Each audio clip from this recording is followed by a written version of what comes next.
来继续来看，有民众甲包租代管的业者来说厝，就说伫台北中山区上尾楼阁塌起嚟的房间，结果落大雨，天棚漏水，漏到规间厝做大水。啊，包租的业者敢若愿意减1万块的租金，这租客是真不满。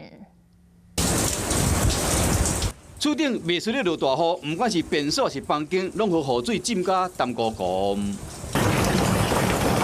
用水桶啊神根本就袂付，用户真无奈。这是有民众伫网络分享，住伫台北市中山区楼顶塌起的出租厝，变成海上厝。其实漏水情形，去年就甲包租代管的公司反映过，一直到最近，因才开始处理。先是无经过同意，将厝顶拆掉，嘛无讲这个修理期爱偌久，有啥物风险，嘛无提供任何搬厝的措施。其他民众看到这个画面，真正是唔敢相信。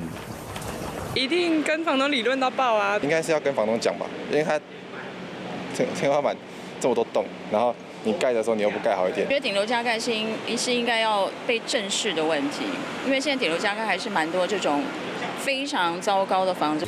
投诉的人嘛不满代管公司，敢若愿意赔时间期间的租金减免差不多1万块，其他物件因漏水造成的损失，以及甲公司请假等等的成本，因拢无要赔。 那造成物品的这些的损坏，那可能必须要扣除一些折旧啦。那这个部分也可以去做求偿，确定他的无法工作这些请假的这些相关资料，或许也可以作为一个看是不是能够去做一些补偿的一个请求。我们这边请。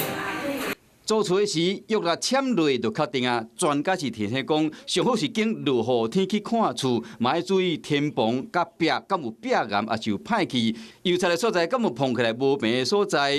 这个租厝签约进前都要加看加观察，以免讲就算住伫厝内，嘛去淋着雨。 Hello， 我是林明瑞。想要抢先掌握最及时的新闻资讯吗？赶快订阅、按赞、开启小铃铛，锁定我们华视新闻的 YouTube 频道。